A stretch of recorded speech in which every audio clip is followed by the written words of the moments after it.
Yet was this only a provisional scheme, a false appearance sketched by limiting sense, mind's insufficient self-discovery, an early attempt, a first experiment. This was a toy to amuse the infant earth. But knowledge ends not in these surface powers that live upon a ledge in the ignorance and dare not look into the dangerous depths or to stare upward measuring the unknown. There is a deeper seeing from within, and when we have left this small purlieus of mind, a greater vision meets us on the heights in the luminous wideness of the Spirit's gaze. At last there wakes in us a witness soul that looks at truths unseen and scans the unknown. Then all assumes a new and marvelous face. The world quivers with a godlight at its core. In time's deep heart, high purposes move and live.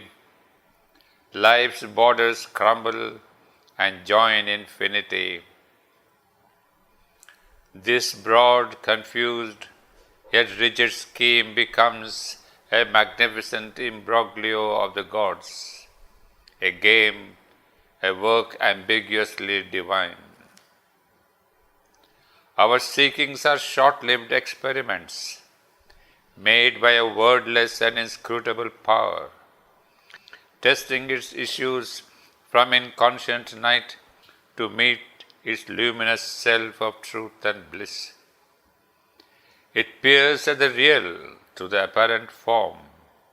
It labors in our mortal mind and sense, amid the figures of the ignorance, in the symbol pictures drawn by word and thought.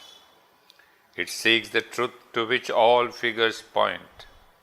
It looks for the source of light with vision's lamp. It works to find the doer of all works, the unfelt self within who is the guide, the unknown self above who is the goal. All is not here a blinded nature's task. A word, a wisdom watches us from on high, a witness sanctioning her will and works, an eye unseen in the unseeing vast. There is an influence from a light above. There are thoughts remote and sealed eternities. A mystic motive drives the stars and suns. In this passage from a deaf, unknowing force to struggling consciousness and transient breath, a mighty supernature waits on time. The world is other than we now think and see. Our lives a deeper mystery than we have dreamed. Our minds are starters in the race to God, our souls deputed selves of the Supreme. Across the cosmic field, through narrow lanes, asking a scanty dole from fortune's hands, and garbed in beggar's robes, there walks the One. Even in the theatre of these small lives, behind the act, a secret sweetness breathes, an urge of miniature divinity. A mystic passion from the wells of God flows through the guarded spaces of the soul. A force that helps, supports the suffering earth, an unseen nearness and a hidden joy. There are muffled throbs of laughter's undertones, the murmur of an occult happiness, an exultation in the depths of sleep, a heart of bliss within a world of pain. An infant nursed on nature's covered breast, an infant playing in the magic woods, fluting to rapture by the spirit streams, awaits the hour when we shall turn to his call. In this investiture of fleshly life, a soul that is a spark of God survives, and sometimes it breaks through the sordid screen and kindles a fire that makes us half divine. In our body's cells there sits a hidden power that sees the unseen and plans eternity. Our smallest parts have room for deepest needs. There too the golden messengers can come. A door is cut in the mud wall of self. Across the lowly threshold with bowed heads, angels of ecstasy and self-giving pass, and lodged in an inner sanctuary of dream, the makers of the image of deity live. Pity is there, and fire-winged sacrifice, and flashes of sympathy and tenderness cast heaven lights from the heart's secluded shrine. A work is done in the deep silences, a glory and wonder of spiritual sense, a laughter and beauty's everlasting space, transforming world experience into joy, inhabit the mystery of the untouched gulfs. Lulled by time's beats, eternity sleeps in us. In the sealed hermetic heart, the happy core, unmoved behind this outer shape of death, the eternal entity prepares within his matter of divine felicity, his reign of heavenly phenomenon. Even in our skeptic mind of ignorance, a foresight comes of some immense release. Our will lifts towards its slow and shaping hands. Each part in us desires its absolute. Our thoughts covet the everlasting light. Our strength derives from an omnipotent force, and since from a veiled God-joy the worlds were made, and since eternal beauty asks for form, even here, where all is made of being's dust, our hearts are captured by ensnaring shapes. Our very senses blindly seek for bliss. Our error crucifies reality to force his birth and divine body here, compelling, incarnate in a human form, and breathing in limbs that one can touch and clasp.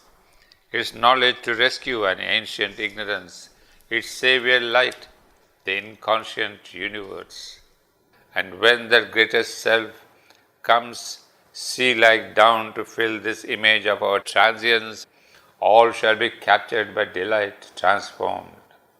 In waves of undreamed ecstasy shall roll our mind and life and sense and laugh in a light other than this hard, limited human day.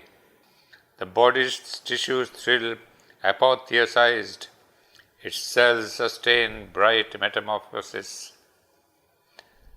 This little being of time, this shadow soul, this living dwarf figurehead of darkened spirit, out of its traffic in petty dreams shall rise.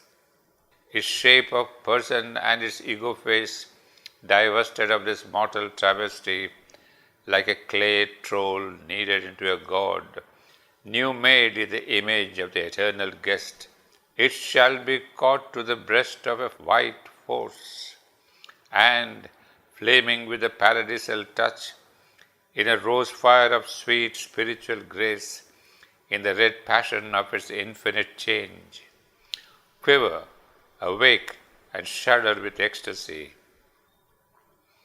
As if reversing a deformation spell, released from the black magic of the night, renouncing servitude to the dim abyss, it shall learn at last who lived within unseen, and seized with marvel in the adoring heart to the enthroned child Godhead kneel aware. Trembling with beauty and delight and love. But first the Spirit's ascent we must achieve out of the chasm from which our nature rose. The soul must soar sovereign above the form and climb to summits beyond mind's half sleep. Our hearts we must inform with heavenly strength, surprise the animal with the occult God. Then, kindling the gold tongue of sacrifice, calling the powers of a bright hemisphere, we shall shed the discredit of our mortal state, make the abysm a road for heaven's descent, acquaint our depths with the supernal ray, and cleave the darkness with the mystic fire. Adventuring once more in the natal mist, across the dangerous haze, the pregnant stir, he through the astral chaos shore a way, mid the grave faces of his demon gods, questioned by whispers of his flickering ghosts, besieged by sorceries of his fluent force. As one who walks unguided through strange fields, tending he knows not where nor with what hope, he trod a soil that failed beneath his feet, and journeyed in stone strength to a fugitive end. His trail behind him was a vanishing line of glimmering points in a vague immensity. A bodiless murmur travelled at his side, in the wounded gloom complaining against light. A huge obstruction, its immobile heart, the watching opacity multiplied as he moved, its hostile mass of dead and staring eyes. The darkness glimmered like a dying torch. Around him an extinguished phantom glow, people with shadowy and misleading shapes, the vague inconscious dark and measureless cave. His only sunlight was a spirit's flame. End of Canto 5.